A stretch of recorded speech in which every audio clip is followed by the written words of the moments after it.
Newton's whole image of the world is based on billiards. The atoms are billiard balls, and they bang each other around.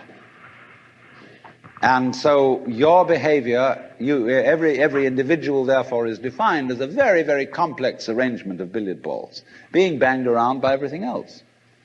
And so behind the fully automatic model of the universe is the notion that reality itself is, to use the favorite term of 19th century scientists, blind energy. In, say, the metaphysics of Ernst Haeckel and T.H. Huxley, the world is basically nothing but blind, unintelligent force.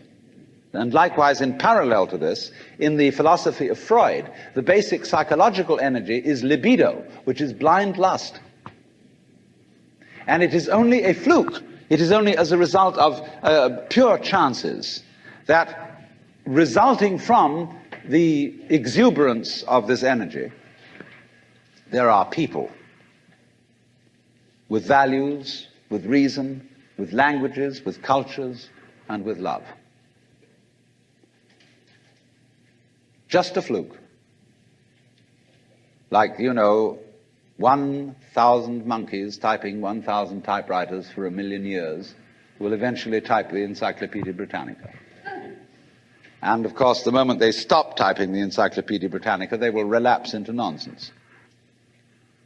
And so in order that that shall not happen, because you and I are flukes in this cosmos, and we like our way of life, we like being human, if we want to keep it, say these people, we've got to fight nature, because it'll turn us back into nonsense the moment we let it.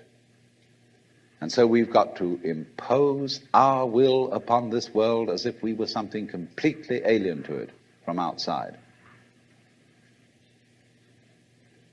And so we get a culture based on the idea of the war between man and nature. And we talk about the conquest of space, the conquest of Everest. And the great symbols of our culture are the rocket and the bulldozer. The rocket, compensation for the sexually inadequate male.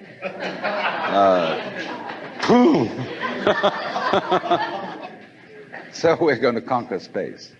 We're in space already, way out. If anybody cared to be sensitive and let what's outside space come to you, you can, if your eyes are clear enough. Aided by telescopes, aided by radio astronomy, aided by all the kind of sensitive instruments we can devise.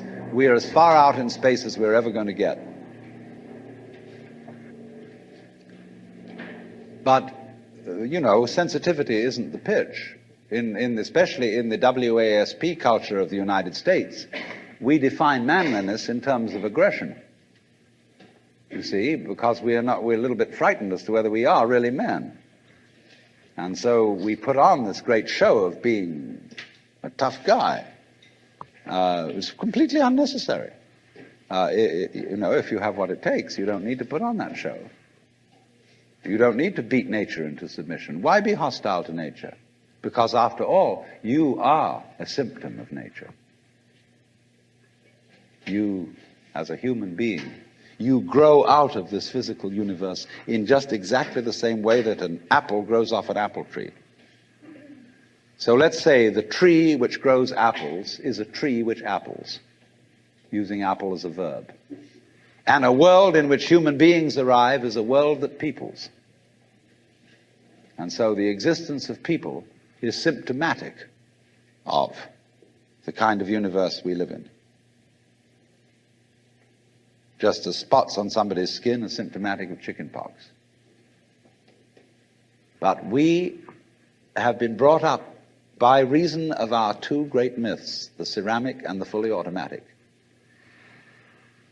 not to feel that we belong in the world.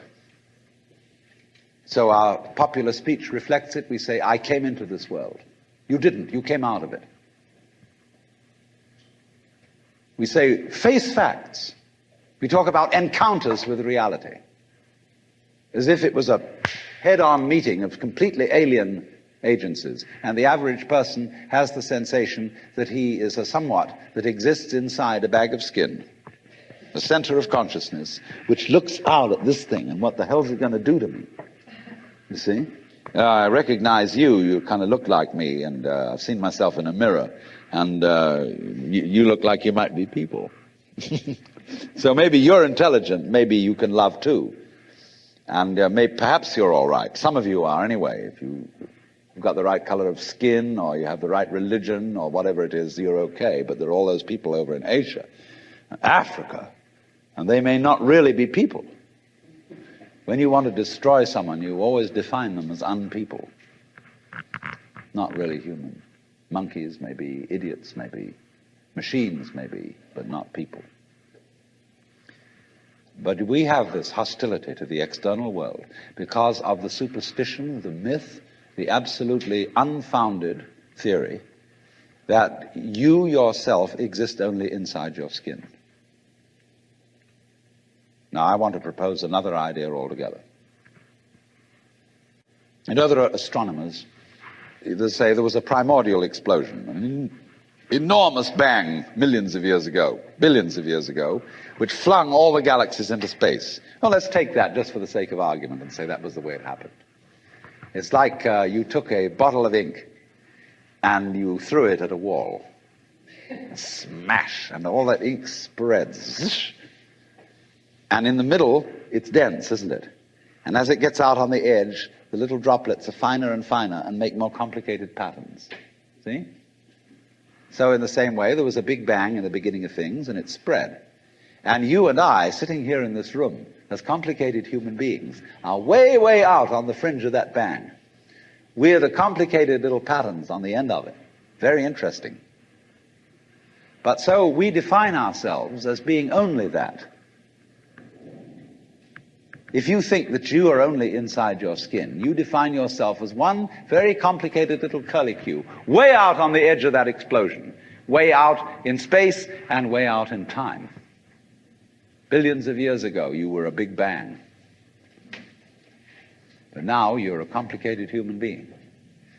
And then we cut ourselves off like this and don't feel that we're still the big bang. But you are. Depends how you define yourself. You are actually, if this is the way things started, if there was a Big Bang in the beginning, you're not something that is a result of the Big Bang on the end of the process. You are still the process. You are the Big Bang, the original force of the universe, coming on as whoever you are. See, when I meet you, I see not just what you define yourself as, Mr. So-and-so, Miss So-and-so, Mrs. So-and-so. I see every one of you as the primordial energy of the universe coming on at me in this particular way. I know I'm that too. But we've learned to define ourselves as separate from it. And so what I would call a kind of a basic problem we've got to go through first is to understand that there are no such things as things. That is to say, separate things or separate events. That is only a way of talking. And if you can understand this, you're going to have no further problems